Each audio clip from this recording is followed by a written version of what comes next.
Good morning, everyone, and we're so happy that you are here with us today. This is Carmen. And this is Alessandra. This is Anna Maria. Hi. Hi, this is Ida. Jean, hi. And as you can see, we're all in Brno, or at least with our hearts, we are in Brno. We would really like to be with you.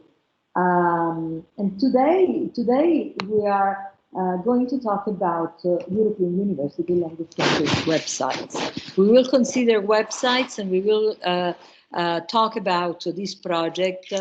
Thinking from a particular perspective, the academic, cultural, and social issue perspective. But obviously, we also want to outline what we will be talking about. We will focus on our motivational background. We will give you some information about the project procedure and our aims. We will focus on methodology and research design and different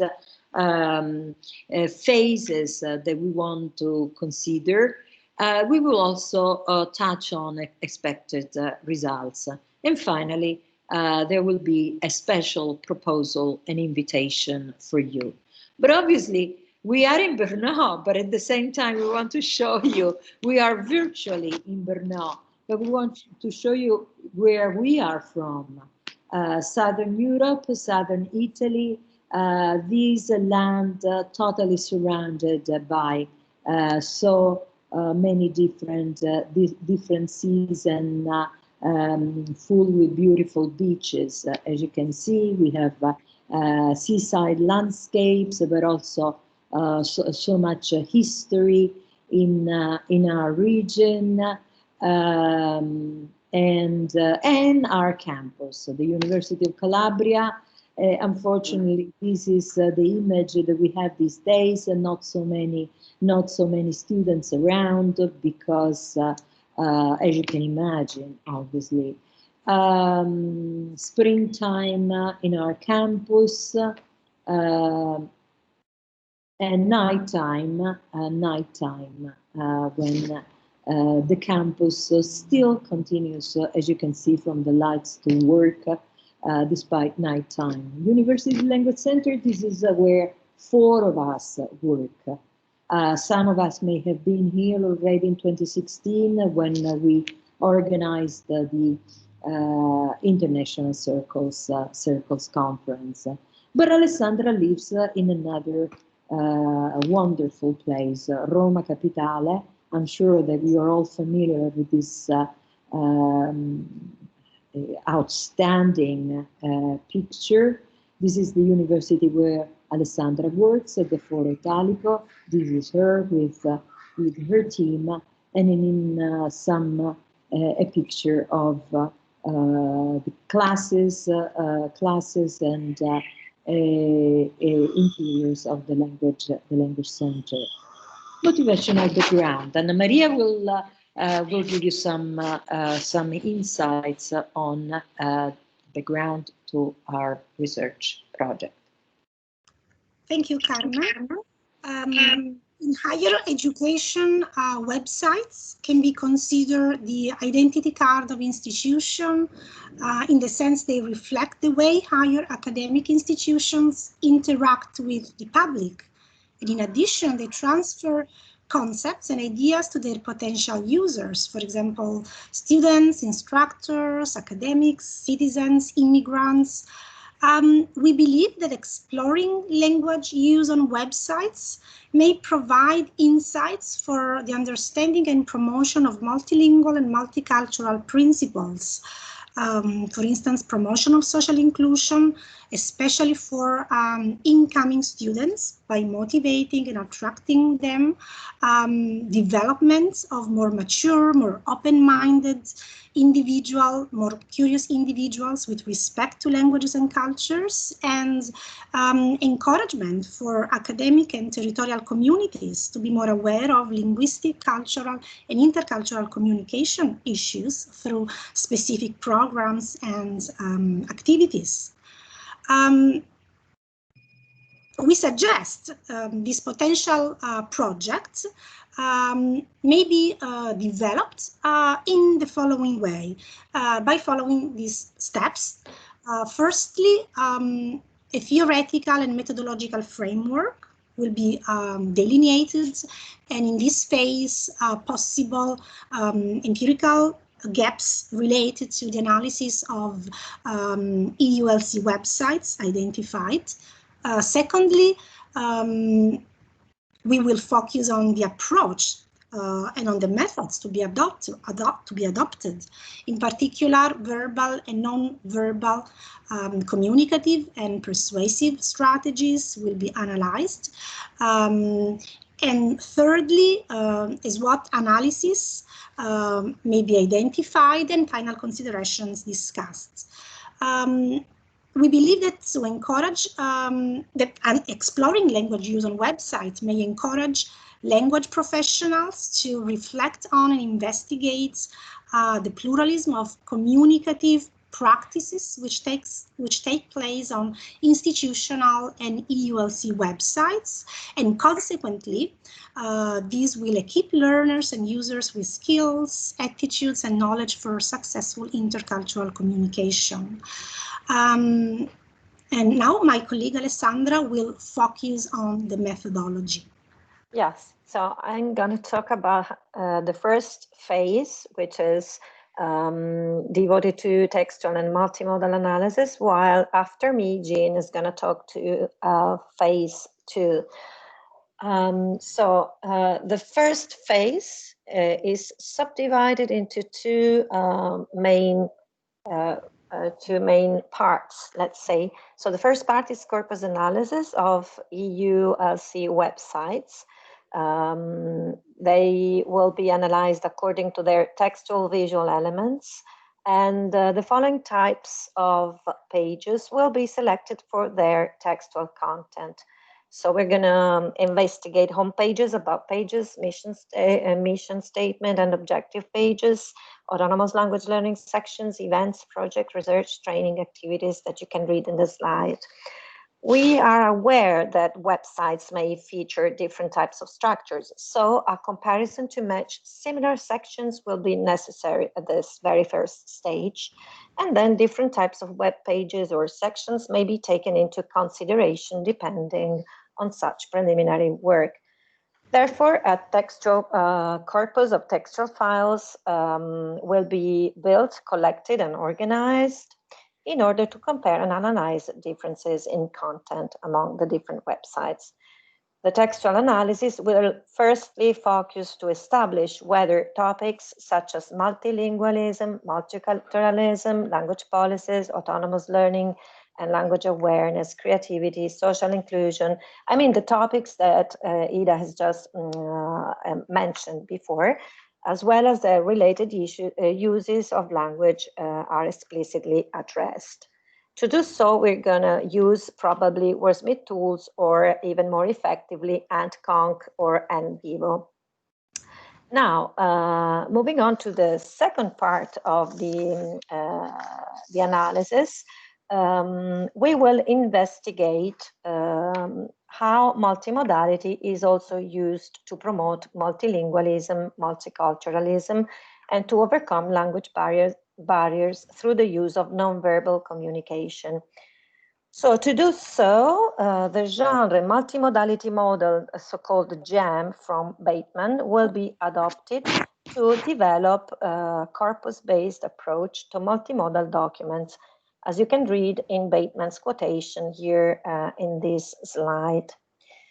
So data will help to identify the following points: communicative strengths and weaknesses, in order to ascertain how university language centers position and represent themselves in connection with language diversity and multiculturalism, the choices made by each language center and their university regarding visibility and stages of different languages, the groups of users they seem to be targeting. We will thus need a robust model which may provide an appropriate framework for the construction and analysis of multimodal document corpora. In fact, we strongly believe that multimodal documents such as web pages are artifacts which provide a configuration of social practices. So the identification of user perceptions will be crucial. And now Jean is gonna I leave the floor to Jean, who's gonna talk about this more extensively. Okay, thank you, Alessandra. A second phase of the project will consist in the identification of users' perceptions of the linguistic, cultural, and social messages presented in Language Center websites, an aspect which we believe can offer invaluable insight. In particular, questionnaires and concurrent verbal reports, or think-alouds, will be used to collect these data from stakeholders, namely students, Language Center teaching and administrative staff, as well as personnel from institutions which relate to the Language Center service. Specifically, the second phase will consist of two separate but related investigations to be conducted after the discourse and multimodal analysis phase, which Alessandra just outlined. And as you can see, two different groups will be involved, a survey group and a think aloud group.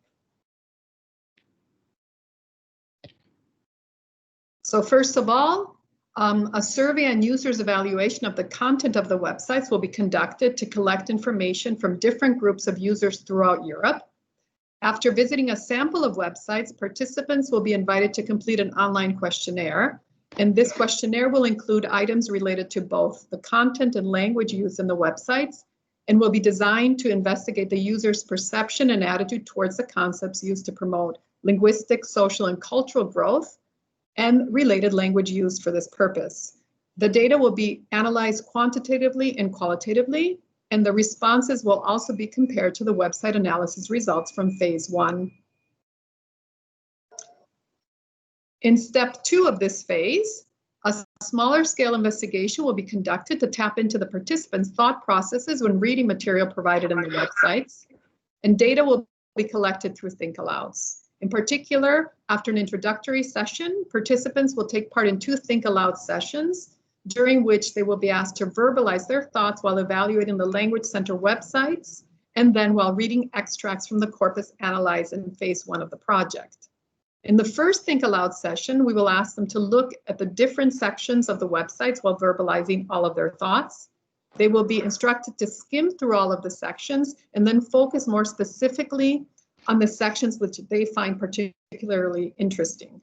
During the second Think Aloud session, the participants will read extracts from the corpus and highlight the messages contained. Both of these sessions will be followed by a retrospective interview and then by a final interview. And the data from the sessions will be transcribed, coded, and categorized in order to better understand how the users perceive the message conveyed on the websites, and also their general attitudes towards the content. A comparison will then be made with the results achieved in phase 1, that is the analysis of the textual and audiovisual data. Now, Ida will now focus on the expected results. Okay, thank you, Jean. As mentioned previously by my colleagues, the study will take into consideration the relationships between language, cultural identity, and intercultural communication in Europe. Our aim is to give a contribution to the literature in the field of linguistics and language learning, and in particular to draw results on key aspects of language use, including the ability to use different strategies of communicative interaction to achieve tasks, the enhancement of communicative creativity of professionals, and the effective management of intercultural misunderstandings. As for the people involved in the project, we will contact specialists in the field of language and multiculturalism, as well as experts from other intercultural and professional contexts. For instance, companies that deal with intercultural language communication issues, for example, advertising agencies or trading companies. One last step in this project is the attempt to create the products as outlined on the slide. For example, multilingual corpora of documents that may be used as an online archive for language centers, universities, and other cultural enterprises that are interested in multilingualism and multiculturalism. A multilingual glossary of the terminology that may be used by different potential end users. We're thinking of teachers, web editors, or experts in the field of mediation, and didactic materials and e-learning schemes, specifically emphasizing on the training of students and professionals who are interested in effective communication. The 3 steps that we have just outlined represent the starting point of the research proposal. Further ideas will be added once all the parties involved in the project will meet and share ideas. At this point, it's time to wrap up, so I'll leave the floor to Carmen. Thank you, all of you. I like it that then she mentions it's the starting point. In fact, what we wanted to give in this presentation was a general outline of this project proposal, project idea that we have in mind, and that we hope you found it interesting. But now, what is our proposal? What is our invitation? It's a call for research to all of you. In fact, we're looking for a network of CercleS language centers that would take forth this idea by exploring with us, together with us, their own cultural and linguistic academic contexts. So in other words, the way how we communicate with each other through the websites. We have two final objectives, important objectives in mind. The idea of strengthen the research and empower quality growth, strengthen the research within the CercleS community in order to gain insights into how language academic communities are able to raise awareness, promote issues of intercultural communication, multilingualism, multiculturalism, knowledge sharing, all the important concepts and principles that my friends already mentioned. So in other words, we're considering the scientific aspect of this research, but also on the other side, empower quality growth of our academic and territorial communities as related to the wider community. So in other words, the students, other academics, schools, citizens in general. So the scientific aspect strictly linked with the social aspect. Can we think of a CercleS focus group with all of you and with many others maybe who are not with us today? Join us and we will talk about it later on in the next weeks and months. Thanks a lot, and we will all get back to you and say goodbye to our next meeting. Bye. Bye. Bye.